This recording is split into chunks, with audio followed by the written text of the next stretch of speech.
नमस्कार दोस्तों, जोश से हरियाणा न्यूज पर आपका स्वागत है। तस्वीरें आप इसराना से देख पा रहे हैं, जहां इसराना के एक स्कूल में जाट सभा पानीपत के तत्वावधान में सम्मान एवं प्रेरणा समारोह कार्यक्रम का आयोजन किया गया। आयोजित कार्यक्रम में मुख्य अतिथि पंचायत मंत्री महिपाल डांडा ने शिरकत की। वह आसपास के ग्रामीणों ने भी कार्यक्रम में बढ़ चढ़कर हिस्सा लिया। वहीं उत्तराखंड के पूर्व डीजीपी व राय यूनिवर्सिटी के वाइस चांसलर अशोक गर्ग ने भी पहुंचकर कार्यक्रम में हिस्सा लिया। कार्यक्रम में पानीपत जिले के यूपीएससी क्लियर कर चुके युवाओं को सम्मानित किया गया। जसवंत मलिक सिख व कुहू गर्ग के पिता अशोक गर्ग को मोमेंटो और साल देकर सम्मानित किया गया। कार्यक्रम में छात्रों के साथ विभिन्न आसपास के गांव से पहुंचे ग्रामीणों ने बढ़ चढ़कर हिस्सा लिया। वहीं इसराना की रेसलिंग में सिल्वर मेडल जीत चुकी कीर्ति जागलान को भी जाट सभा के सदस्यों द्वारा सम्मानित किया गया। वहीं पहुंचे कृष्ण नोलता द्वारा भी कुहू गर्ग के पिता अशोक गर्ग और जसवंत मलिक को सम्मानित किया गया। बता दें, किसी काम के चलते कुहू गर्ग कार्यक्रम में नहीं पहुंच पाई थी, उसी के लिए उसके पिता अशोक गर्ग को सम्मानित किया गया। वहीं लॉकडाउन में यूपीएससी में प्रथम रैंक लेने वाले प्रदीप मलिक निवासी तोरी सोनीपत का भी जोरदार स्वागत इस कार्यक्रम में किया गया। आइए जानते हैं कार्यक्रम में पहुंचे मुख्य अतिथियों ने छात्रों को किस प्रकार जागरूक किया और किस प्रकार उनको प्रेरणा दी, कैसे पढ़ने को लेकर उनको जागरूक किया गया। जानिए। जसवंत मलिक जी को ढेर सारी बधाई। बच्चों, आप सबको एक बड़ी बात बताना चाहता हूं, ये इंडिया का ही नहीं दुनिया का सबसे टफ एग्जाम हो चुका है। यूपीएससी आज की तारीख में दुनिया का सबसे टफ एग्जाम है। 13 लाख बच्चे इसमें बैठे हैं। 13 लाख में से टॉप 100 या टॉप 200 में आना कोई छोटी बात नहीं है, आप सोचो। तो वो काम इन बच्चों ने किया है जो बहुत ही बड़ा, मतलब इतनी 3 स्टेज का एग्जाम है और हर स्टेज बहुत ही टफ हो चुकी है। पुराने जमाने में प्रीलिम्स बहुत आसान होता था, किंतु आज के तारीख में मैं एक बच्चे को जानता हूं जो अपने 4th अटेम्प्ट में ऑल इंडिया 8वां रैंक आया, वो 3rd अटेम्प्ट में प्रीलिम्स भी नहीं कर पाया। तो इतने टफ एग्जाम के 3 स्टेजेस पार करके बच्चे आए हैं, तो आप समझ सकते हैं। मैं प्रेरणा के लिए आपके मोनिका ने, जितेंद्र ने काफी डिटेल में बात की और अभी जसवंत ने भी की, तो मैं आपको 2 ही 3 बातें करना चाहता हूं बच्चों के लिए। सबसे पहली बात, जब मैं गांव में जाया करता था, मैंने स्टार्टिंग किया अपने स्कूल से। वहां पे फंक्शन करते थे एनुअल, और जितने प्रतिभाशाली बच्चे होते थे उनको ट्रॉफी बांटता था मैं।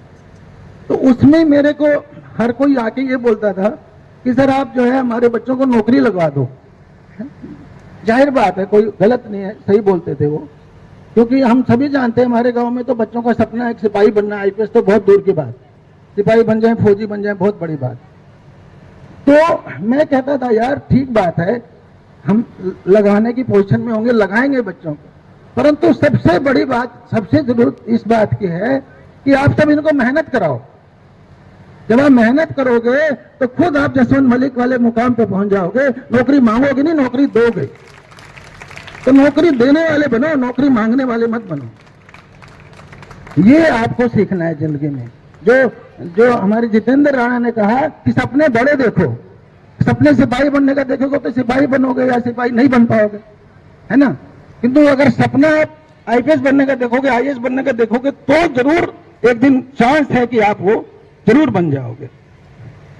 जब हम सपने बड़े देखते हैं तो मैं आपको कुहू की बात बताता हूं, कुहू की कहानी। वो ब्रिलियंट स्टूडेंट थी, किंतु 6ठी क्लास से हमने उसको स्पोर्ट्स में डाल दिया। 12 साल तक वो पूरी बैडमिंटन खेली है, जिसमें से 8 साल इंडियन बैडमिंटन टीम में रही। 13 साल की एज से बैडमिंटन टीम में थी वो। सब junior, junior, senior, open category तीनों का उसने सारे इंटरनेशनल मैचेस खेले। 13 साल की एज से इंटरनेशनल खेली, एशियन चैंपियनशिप खेली, वर्ल्ड चैंपियनशिप खेली, जूनियर वर्ल्ड का क्वार्टर फाइनल खेला। उसके पास 19 इंटरनेशनल मेडल है और 56 राष्ट्रीय स्तर के। ऐसा करते जब ये कोविड आया तो कोविड में उसका सब खेल छूट गया, स्टेडियम बंद हो गए, गोपीचंद अकादमी बंद हो गई। तो वो घर पे आई, तो उसने देखा कि पुलिस कितना बड़ा काम कर रही है, लोगों की सेवा कर रही है, लोगों को मतलब कोविड में जो लॉकडाउन को इम्प्लीमेंट कर रही है या लॉकडाउन को खुलवा रही है। तो तब उसे पहली बार सिविल सेवा परीक्षा की अहमियत का पता चला कि कितनी इंपॉर्टेंट है ये सेवाएं, कितना ज्यादा लोगों की हेल्प कर सकते हो इन सेवाओं के माध्यम से।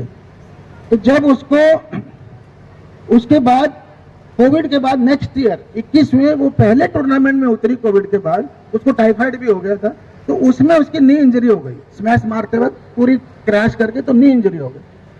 तो डॉक्टर ने 3-4 महीने वैसे ट्राई किया, फिर बाद में एमआरआई के बाद बोला कि इनको तो सर्जरी करानी ही करानी, एशियल टेयर था, तो 1.5 साल लगेगा वापस टूर्नामेंट में उतरने में।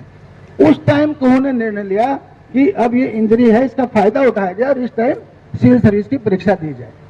और फाइनली 1.5 साल की तैयारी के बाद आज वो आईपीएस में सिलेक्ट हो गया। कहने की बात यह है, वो टॉपर थी वो अपनी 9वीं से पहले, किंतु बाद में सब छूट गया, यहां तक छूट गया कि उसने जब बीए करी तो उसके 2nd डिवीजन है। क्यों? वो तो आती नहीं थी क्लास, ऐसे एग्जाम दे देती थी। 3 साल की डिग्री 4 साल में पूरी करी उसने, कैन यू इमेजिन?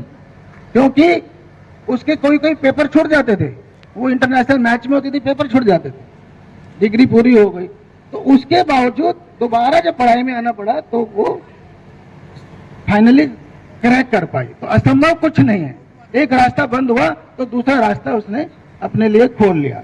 तो बच्चों के लिए 2 ही बातें मैं बोलूंगा, कोई भी नंबर 1 सपना बड़ा देखो, नंबर 2 अपने फोकस अर्जुन की तरह रखो, अपना फोकस अर्जुन की तरह रखो, क्योंकि बाकी दुनिया भर में आसमान में हजारों चीजें हैं, पेड़ पत्ते टहनियां सब कुछ है, किंतु अर्जुन को सिर्फ चिड़िया दिख रही है और थोड़ी देर बाद चिड़िया की भी सिर्फ आंख दिख रही है। जब आप अपने टारगेट के प्रति इतने फोकस्ड हो जाओगे तब रिजल्ट जरूर आएंगे। और लगन एकलव्य जैसी रखो, जिसको गुरु ने भी स्कूल में दाखिला देने से मना कर दिया, फिर भी गुरु की प्रतिमा से ही वो इतना बड़ा धनुर्धर बन गया कि गुरु को भी और अर्जुन दोनों को उससे खतरा पैदा हो गया। तो ऐसी लगन रखो तो नतीजे जरूर से जरूर आएंगे। मैं जाट सभा का, जगवीर राणा जी का, बाकी सभी का, माननीय मंत्री जी का ढेर से। तो मैं खासकर जो मैं बच्चों के लिए बताना चाहूँगा, 2-3 बातें, ज़्यादा टाइम नहीं लूँगा मैं, आप लोग काफ़ी टाइम से बैठे हुए हो। तो पहला है कि क्यूरियोसिटी, पढ़ना लिखना ये करना तो बहुत ज़्यादा ज़रूरी है, लेकिन एक ज़िंदगी में क्यूरियोसिटी रहनी चाहिए, सीखने की लगन। और इसमें जो स्कूल में रहते हैं टीचर्स का बहुत ज़्यादा इंपॉर्टेंट रोल है। मेरे पापा भी अध्यापक रहे हैं, अभी भी हैं, टीचर हैं। तो ऐसा बोलते हैं कि एजुकेशन का मतलब ये नहीं है कि उनको बताना क्या करना है, बल्कि एक ऊर्जा या एक ऐसी आग पैदा करना शरीर में कि घर जाके वो खुद पढ़े। पढ़ाना आसान है, लेकिन वो लगन पैदा करनी ना, वो बहुत ज़्यादा ज़रूरी है।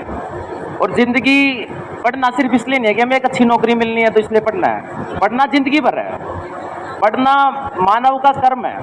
और कोई हम भी एक जानवर ही हैं एक तरीके से, हम सोशल एनिमल बोलते हैं, अरिस्टोटल सोशल एनिमल बोलता है हमें, हम भी एक जानवर है, लेकिन हमारा कर्म है पढ़ना। क्योंकि हमें लैंग्वेज आती है तो पढ़ना बहुत ज़रूरी है। आपको पढ़ना सिर्फ ये नहीं कि अच्छे नंबर आ गए, यहाँ सम्मान समारोह होगा और इससे रिस्पेक्ट मिलेगी, रिकॉग्निशन मिलेगा। पढ़ना जीवन जीने के लिए है।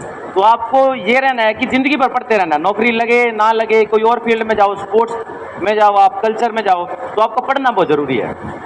दूसरी बात इंस्पिरेशन की, बहुत सारे लोग बैठे हैं जो सिलेक्टेड हैं सिविल सर्विसेज में, स्पोर्ट्स में, पानीपत के काफ़ी, नीरज चोपड़ा हो गए, काफ़ी लोग हैं जो सिलेक्टेड हुए हैं। अगर हम इतिहास में भी जाए ना तो पढ़ने के लिए मैं आपको 2 उदाहरण दूंगा, एक तो बी आर अम्बेडकर का और एक सर छोटू राम का, जिन्होंने सिर्फ अपना पढ़ के कलम की ताकत से करोड़ों लोगों की ज़िंदगी बदल दी है।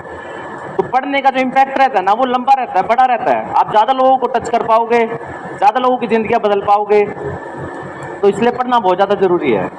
तीसरी बात है तैयारी की, गाइडेंस की। तो मैं भी यही कहूँगा कि जिस भी स्टूडेंट को मन है कि सिविल सर्विसेज में पढ़ना है, या 11वीं 12वीं के बाद ये रहता है कि क्या करना है, मेरा ये इंटरेस्ट है, पेरेंट मुझे बोल रहे हैं कि जेबीटी कर लो या वो कर लो, आपका जो मन है वो करो, तो उसके लिए गाइडेंस के लिए मैं यही बोलूँगा कि आपको जिस भी टाइम कोई भी कन्फ्यूजन हो कि करियर में क्या करना है 11th-12th के बाद, या 11th में साइंस पढ़नी है, कॉमर्स पढ़नी है, आर्ट्स पढ़नी है, उसके लिए अगर किसी को भी कोई गाइडेंस या कोई ऐसा चीज़ पूछने है क्योंकि कहाँ एडमिशन लें या सिविल सर्विसेज की पर्टिकुलर तैयारी करनी है, उसके लिए मैं आपको कहूँगा कि बेझिझक आप मुझे कॉल करना, मैसेज करना, मैं आपको तुरंत रिप्लाई करूँगा और आपको सही बंदे से कनेक्ट करवा दूँगा। इसी के साथ धन्यवाद, शुक्रिया। हमारे अध्यक्ष आदरणीय श्री जगबीर राणा जी, जाट सभा के तमाम मेंबरान, आज इस सम्मान समारोह में उपस्थित आदरणीय अशोक गर्ग जी, पूर्व डीजीपी उत्तराखंड, एक भाई हमारा पहुंचा नहीं, उनके सम्मानित पिता सुखबीर मलिक जी हमारे बीच में हैं। ऐसे सभी होनहारों को जाट सभा की तरफ से आपको बहुत बहुत हम लोग शुभकामनाएं देते हैं, बधाई देते हैं कि आपसे प्रेरणा लेके हमारे अपने समाज के बच्चे यूं ही दिन रात आगे बढ़ते रहें। और आप लोगों से भी यही कहूंगा कि आप भी अपने समाज के ऐसे बच्चे जो बहुत प्रतिभावान हैं, जो कुछ कर गुजरने की चाह रखते हैं, ऐसे बच्चों को आप जरूर मार्गदर्शन दें ताकि वो अपने जीवन की ऊंचाइयों को प्राप्त करके इस देश की सेवा में अपना सब कुछ न्यौछावर करने के लिए तत्पर हो जाएं। दोस्तों, अभी हम लोग बैठे भी थे, हंस भी रहे थे, तो मोनिका मुझे कह रही थी कि जो बच्चे पढ़ने वाले हैं उनसे तो हमने बात कर ही ली है,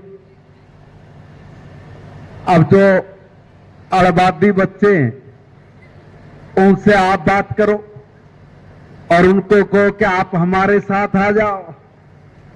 और मैं इनको कह रहा था कि जो अड़बादी बच्चे हैं ये आप जैसे को चलाएंगे, फिर चलाते ही हैं। और इन्हें जोर देके कहा कि जरूर बोलना।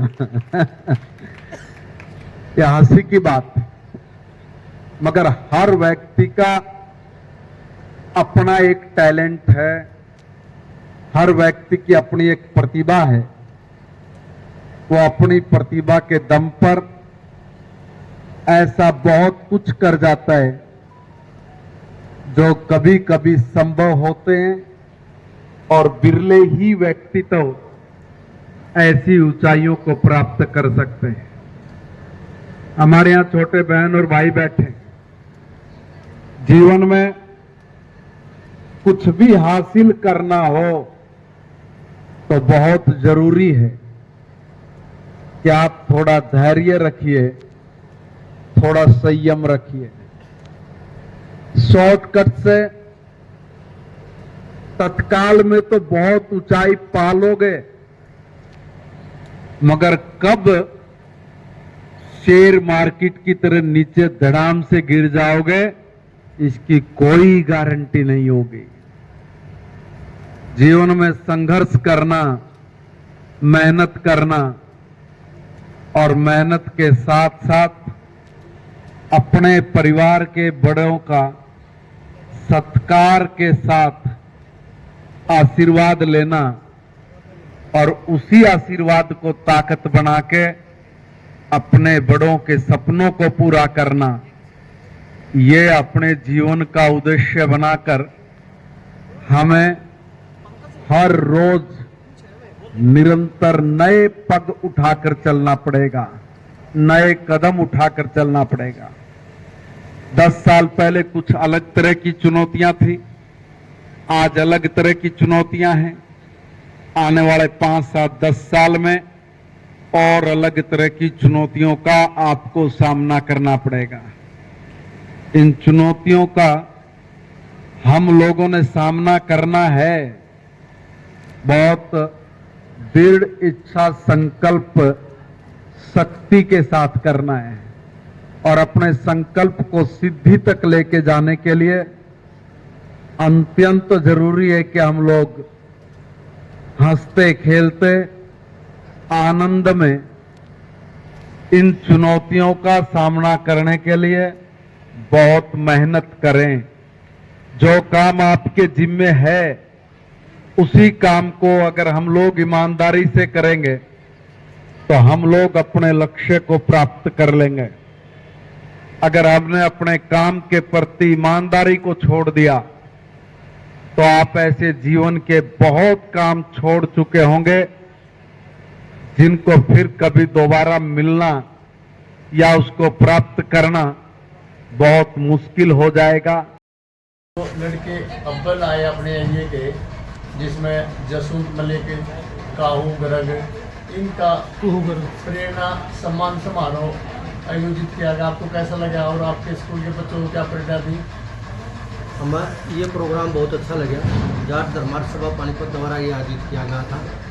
इसमें अशोक गर्ग पूर्व डीजीपी, जसवंत मलिक और प्रदीप मलिक के पिताजी और सुरेंद्र जागलान के अंकल जी, अंग्रेज मास्टर जी, और जितेंद्र राणा जी और मोनिका राणा जी, इन सभी को यहाँ बुलाकर सम्मानित किया गया और इनके माध्यम से बच्चों में एक पॉजिटिव संदेश दिया गया, जिससे वो बच्चे अच्छी शिक्षा ग्रहण करके अच्छे संस्कार पैदा करके ताकि उच्च पदों पर जाकर इस देश की सेवा कर सकें। प्रदीप मलिक जी कौन है? प्रदीप मलिक जी उनका क्या रैंक था? प्रदीप मलिक जी जो पहले यूपीएससी में लॉकडाउन से पहले आए थे और उन्होंने लॉकडाउन के दौरान फर्स्ट रैंक उनका ऑल इंडिया में आया था, तो वो नहीं आ पाए। उनके स्थान उनके पिताजी सुखबीर मलिक जी आए थे, उनको उनका सम्मान दिया है। बात कर लेते हैं आपकी स्कूल की। रामनारायण मेमोरियल स्कूल है एक